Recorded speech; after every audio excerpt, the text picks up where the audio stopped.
Welcome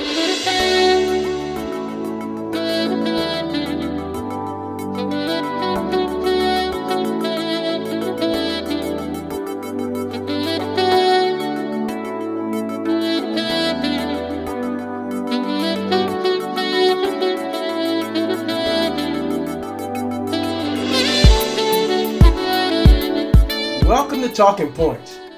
My name is Dr. Stephen E. Gardner, and I'm here to bring you another discussion on the core values for faith and community leaders. Now, we've been at this for several weeks now, and we're pretty much coming to the end where we're going to conclude our topics regarding leadership. There's so many of them, and there's many theories out there that we have unpacked it in the weeks that we've been together. But today I want to talk about a very important aspect of leadership. I'm going to talk to you today about followers. And I'm going to talk to you about the various theories that are associated with followership. So let's get right into today's lesson that we have. When we define followership, it's very clear what I'm about to tell you. You cannot have leaders without followers. In fact, leadership is contingent upon influence. That is, every leader is influencing somebody. And those somebodies or individuals are called followers. For many people, being a follower and the process of followership has negative connotations. One reason is that people do not find followership as compelling as leadership. Leaders, rather than followers, seem to get the limelight. Leaders always seem to have the center stage. And clearly, you don't have to look very far to confirm what I just said. You can go to any media outlet or any social media platform, and you will find that leadership is sought after, celebrated, and even criticized. And if a follower is criticized, in many cases it's because they're struggling with the directives of the leader, or either they're rebelling against those directives.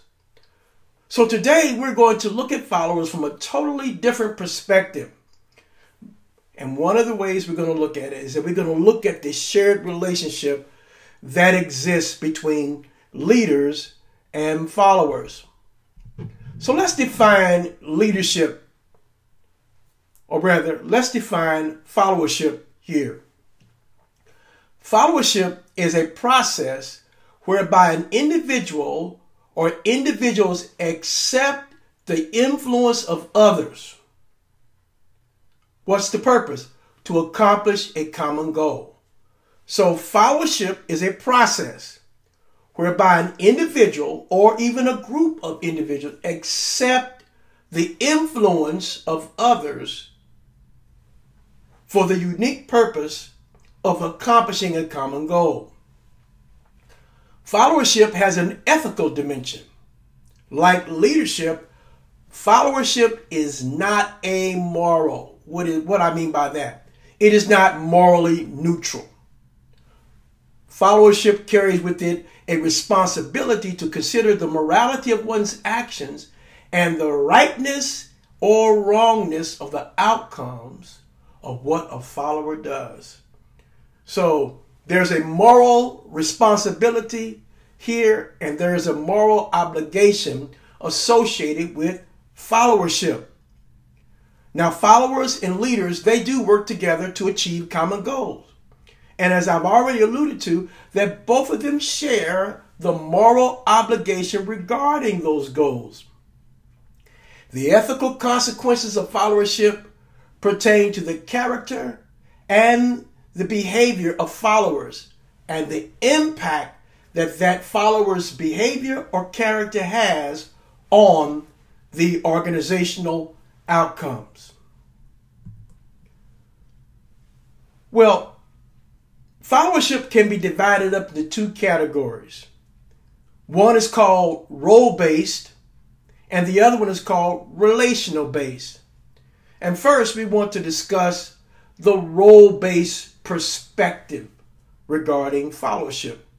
So the role-based perspective, it focuses on followers in regard to their typical roles or behaviors they exhibit while occupying a formal or informal position within a hierarchical system. I guess one of the best ways we can look at that is a staff meeting. That when an individual, a follower is in a staff meeting and they come up with some good idea and they contribute and they're excited about it and they share it and it seems to be something plausible, then, that's an example of how that role that they have in an informal or formal position has a benefit to the organization. It's not a detriment, but it's a benefit. And I think in staff meetings that staff meetings are designed so that they can get input from those who are sitting there, employees or other staffers or other leaders, so that we can be better at the craft or better achieve the goals that are designed or that particular organization or group has. The emphasis in role-based approach is on the roles and styles of followers and how their behaviors affect the leader and organization. So you can go and at the very end of this presentation, you can go to this article by Bien and you can find out some more of what he had to contribute about the role-based and relational-based perspective on followership. Well, let's go to the next one. Let's look at the relational-based perspective. Now, the relational-based perspective to followership is quite different from the role-based approach. To understand the relational-based approach, it is helpful to understand social constructivism. Now, social constructivism is a sociological theory that argues that people create meaning about their reality as they interact with someone else. I guess one example would that be, for example, say you go to the gym and you sign up to have a fitness instructor to begin to target certain areas of your body or target certain things that you want to accomplish. And so that relationship then between the leadership coach and you as the person that signed up for it is a follower relationship. You've put them in the position of power. You want to follow them because you have a particular goal in mind. So that's an example of how the relationship-based approach works works within the concept of followership. Now, you may think when I say the word followership that this is a word that somebody just, that's something that I'm coining. Actually, the word followership is really talking about the theory associated with followers. And so that's what we're talking about here, all the theories that are associated with followers, and they just happen to call it followership.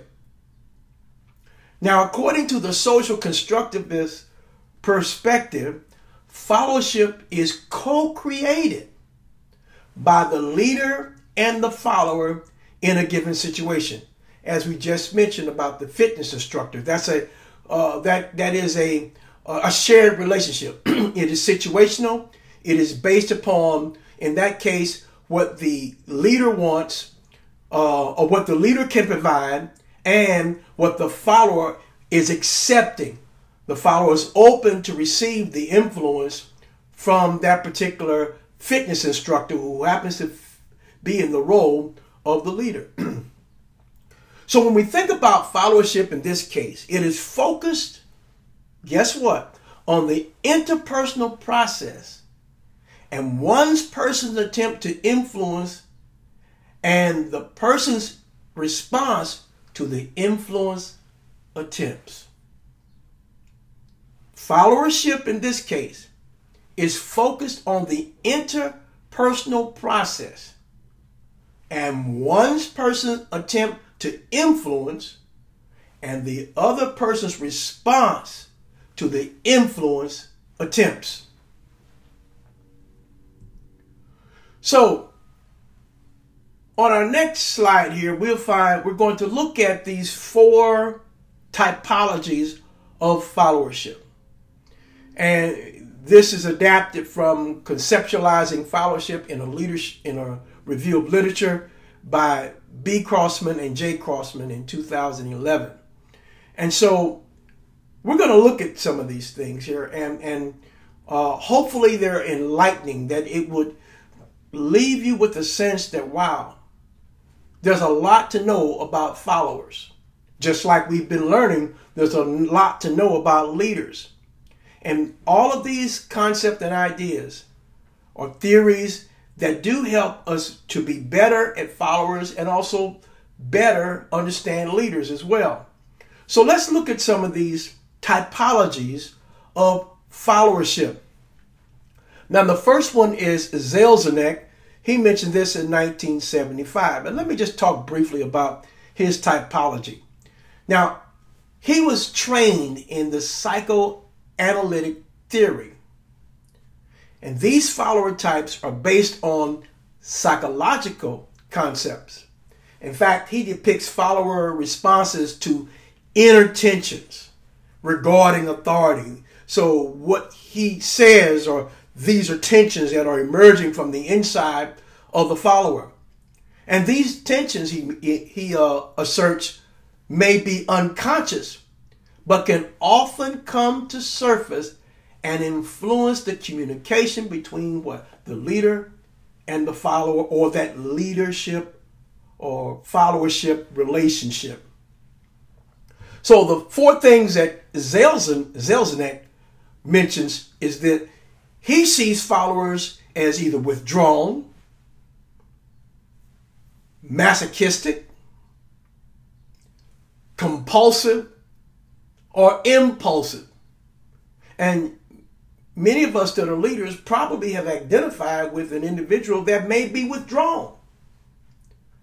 There might be somebody in your church that might fit that bill. It might be somebody in your nonprofit that might fit that bill. Or if you are serving in the public service sector or even in the military, that you might even find someone that might be withdrawn. Some of that is part of the person's personality, but sometimes it's coming from a place to where they may be resisting what they're hearing, or they may not be in tune. Some people are masochistic or compulsive or impulsive. They just really, got their feelings out there, and they, whatever comes to mind, they do it. They don't really think about it. I'm going to do it. Impulsive. They don't give any thought to it, or compelled to do something that may not necessarily be in the best interest of the common good of the organization. So that's a little bit about Zelznick and his typology. And if you notice these dates here, that there's a transition here of progression from 1965 to all the way to 2008. Let's talk about the Kelly typology. Now, guess what? This is currently the most recognized followership typology that's out there. See, Kelly believes that followers are enormously valuable to organizations, and the power of followers often goes unrecognized. Isn't that true? That a follower often goes unrecognized. And I applaud those organizations and groups and even churches that really especially in volunteer type organizations, that really lift their volunteers up. They really make them feel special, because those volunteers and even other followers often go unrecognized. The only person that seems to be standing out is the person that's leading, the person that's out front, the person that's in charge. The buck stops with them, and so all of these followers are making them shine better. And I applaud leadership that looks to those followers and say, look, I couldn't be here if it wasn't for you. That's huge. So when Kelly talks about the in this typology, there are 4 types of followers that that he discusses here. Passive followers, and sometimes they are referred to as sheep. Kind of interesting to call a passive follower a sheep. That term is used pejoratively. And these are those who look to the leader for direction and motivation. Well, I think that we that are pastors kind of want we kind of want people to look to us for direction and motivation, but not to the point that I am enabling them.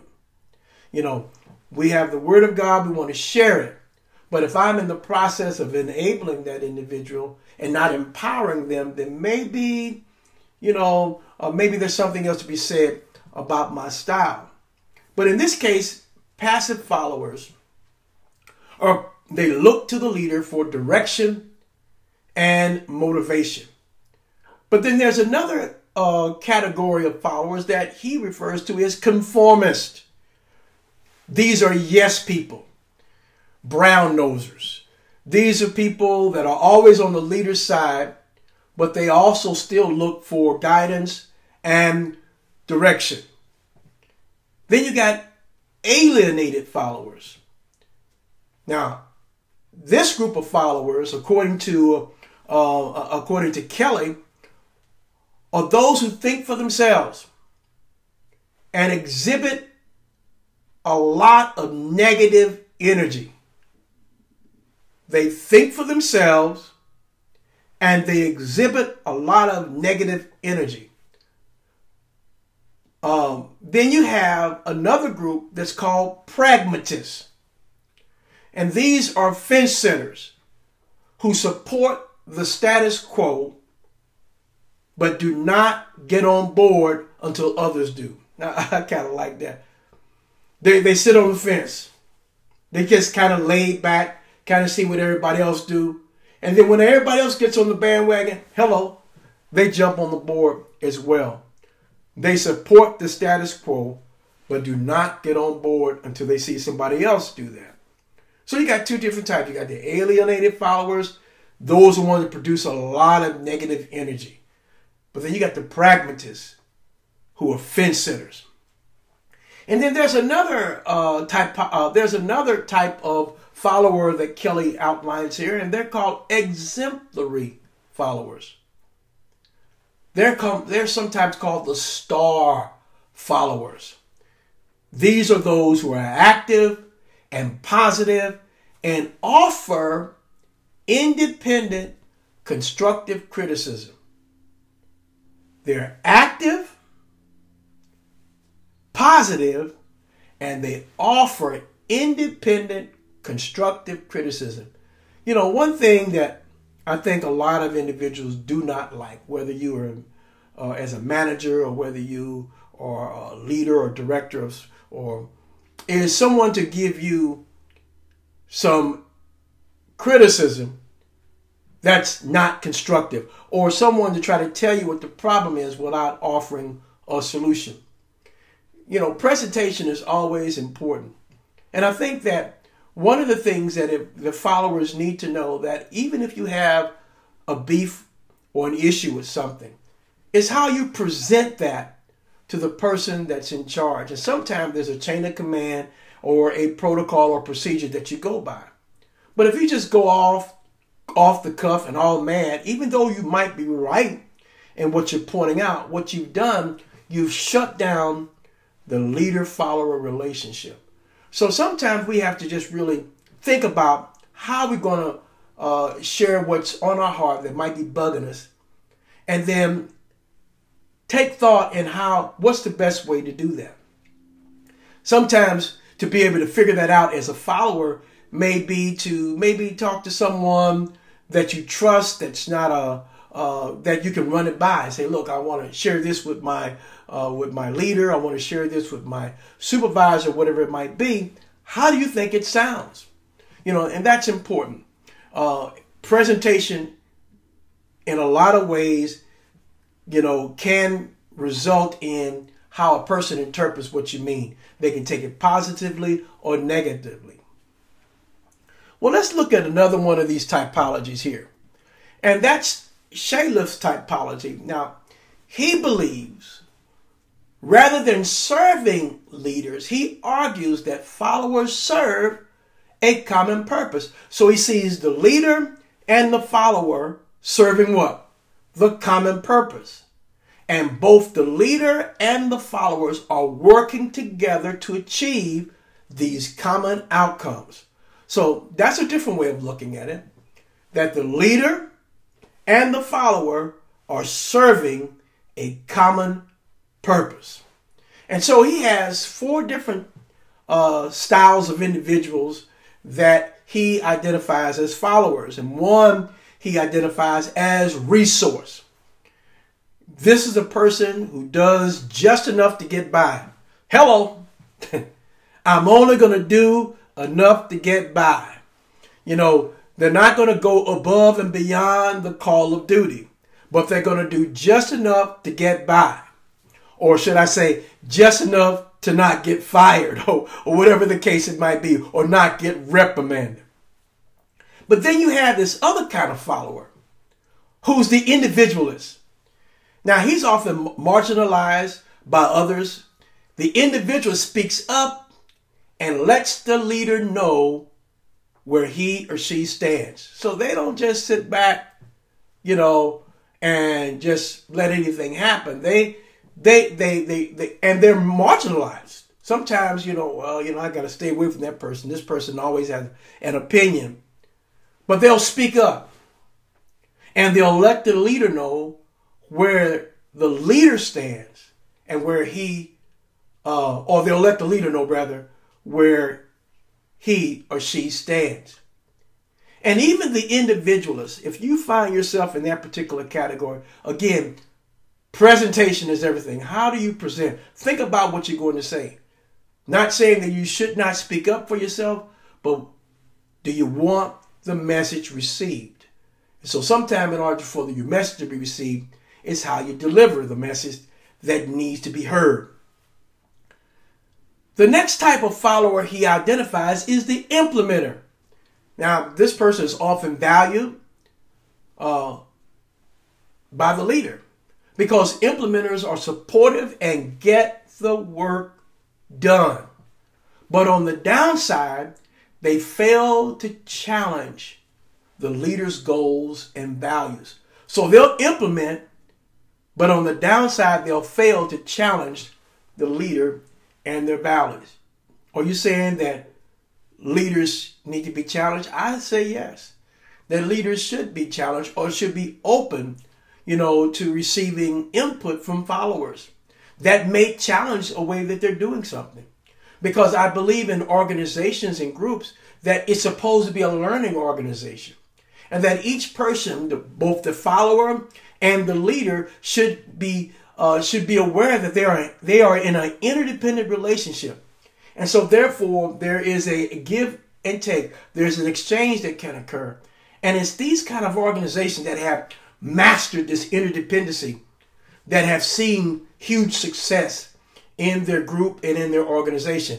And the people associated with those kind of organizations really feel good about supporting the cause or about being involved. But when it's only one way and not allowing any other way, then that becomes the type of organizational leader that kind of creates some of this negative input that you may see, or some of the distance that that may occur between followers and leaders, or some of the apathy. Well, I just don't care. Whatever happens, happens. I'm just here to get a paycheck. All of these attitudes can emerge from followers. But as a leader, we have a part to play. But today, we're talking about the part that followers have to play. And we're talking about the impact that they have upon the leader and also on the organization or group. The fourth type that Chalef talks about is partner. Now, this style of follower takes responsibility for him or herself and the leader and fully supports the leader, but is willing to challenge the leader when necessary. You know, sometimes we get things stuck in our head, and as a leader, we get things stuck in our head. It's got to be done this way. And there might be a better way of doing it. And sometimes, this partner, they come forward and they say, look, here is another way you can consider doing this. Maybe because they've had some experience at it. For example, if you have someone that has experience in IT and they are part of your team, I don't have any experience in IT. Who am I going to listen to, or who should I listen to that has expertise in those kind of procedures? I want to listen to that individual that fits this role as a partner, who's taking responsibility for him or herself and fully supports the leader, but is willing to challenge the leader when it's necessary. Well, then we come to the Kellerman typology. Now, she wrote a book, and I think I have that book here on my shelf. Yep, there it is right here. I got that book right here. And by Barbara Kellerman. And it says, she's also how to followers are creating change and changing leaders. I recommend, if you want to understand something about followership, get a copy of this book. I got it listed on the last slide here. But let's look at I'm going to give you a synopsis of what she believes to be important about this whole concept of followership. Now, she differentiates followers by levels. She sees followers as subordinates and having very little power, position of authority, and no special influence. And here are the 5 levels that she outlines right here in this book that talks about the kind of engagement that they have with leaders. The first type is called the isolates. They are completely unengaged. They are detached. They do not care about their leaders. Isolates who do nothing actually strengthen the influential potential of a leader. Let me say that. Isolates who do nothing.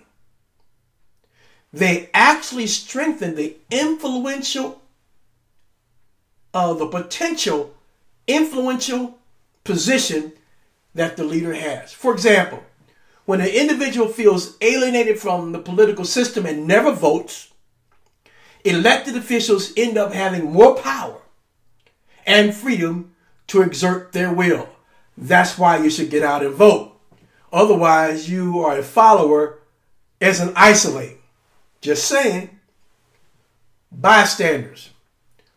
These are individuals who are observers, who do not participate. Especially in a group situation, the bystander is a person who listens to the discussion, but when it's time to make a decision, they disengage and declare neutrality. They're just a bystander. Some are innocent and some are not so innocent. The next type is a participant, and they are partially engaged. These individuals are willing to take a stand on issues, either supporting or opposing of the leader. So they're partially engaged. But here's the activists. They feel strongly about the leader's policies, and are determined to act on their own beliefs. They are considered change agents in our society. They feel strongly about the leader and the leader's policies, but guess what? They are determined to act on their own beliefs. I would think that we all should strive to be a change agent. In fact, that we all have the potential to change. We should just try to be that change before we try to change anyone else. Then you got diehards. man, they are engaged to the max. They're engaged to the extreme. They're deeply committed to supporting the leader or opposing leader. Diehards are totally dedicated to their cause, even willing to risk their lives for it. So, there are just some people that are just diehard. There's some people, and you've heard phrases that people have said, I've been like this all my life and I'm not going to change. Or they stand behind one particular party, and they're not going to change. They're not open. They just have tunnel vision. Well, you have some diehards that are followers, and they're going to support that leader or the opposing leader. They are totally dedicated to the cause, and sometimes that's just how they are. So, and to the point that may be willing to risk their lives for it. The only diehard that I know that was willing to risk their life, there are really two types. Number one, we find that it's typified in the life of Jesus. He was a diehard for the cause of his heavenly Father. So he died on the cross for us to forgive us that we could have eternal life. The other kind of diehard is when, you as an individual, and you see this in the military where others have sacrificed their life or put their life in danger just to protect their friends. So there's some value to that. But the kind of diehards we're talking about here is that they support, they're deeply committed, and they're dedicated to the cause.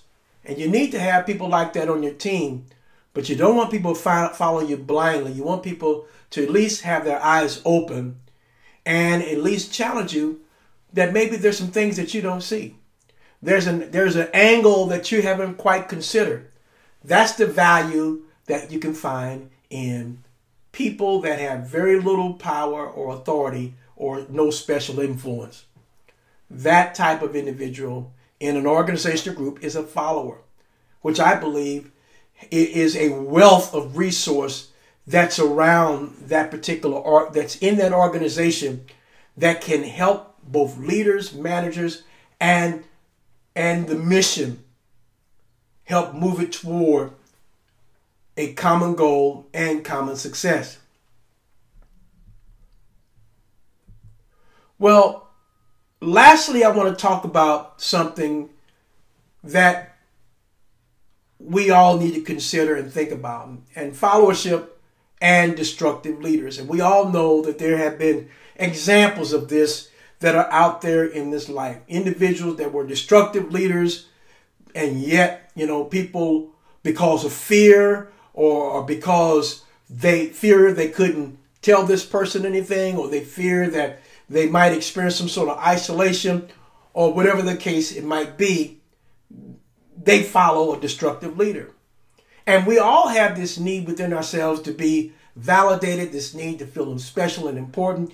And sometimes you have, bad groups out there, whether it be cults or whether they be, dictators or whatever the case it might be, or organizations that are toxic, that in essence makes it difficult, or that in essence takes advantage of followers.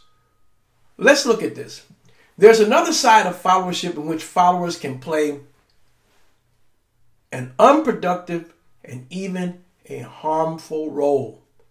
For example, when followers are passive or submissive, their inaction can contribute to unfettered leadership, that is unbridled leadership, leadership that does exactly what it wants to do, doesn't care about anybody else. Their inaction can contribute to unfettered leadership and unintentionally support toxic leaders. Furthermore, followers can create contexts that are unhealthy and make it possible for leaders who are not interested in the common good to thrive. Let me say that again. Followers can create contexts that are unhealthy and make it possible for those kind of leaders who really do not have the common good or the best interest in mind. They enable that type of leader to thrive at what they want to do. When followers act in ways that contribute to the power of destructive leaders and their goals, which can have a debilitating impact, just guess what? That debilitating impact is not just on the organization or the group they serve, but guess what? It's on followers as well. So this is all I'm going to really say about, followership and destructive leaders. But followership does have this downside to it. When you have the blind leading the blind, or you have someone in a position you're in a position that's very toxic, and you don't see the values that we see from a positive, effective side of followership that's being displayed here. Well, that concludes our discussion today on followership. Here on this last slide are books and references, and I want to encourage you. Look, go look some of this stuff up. Go do your own research. Be like those who, in the Bible, it says these were more noble than those of Thessalonica, and that they searched the scriptures.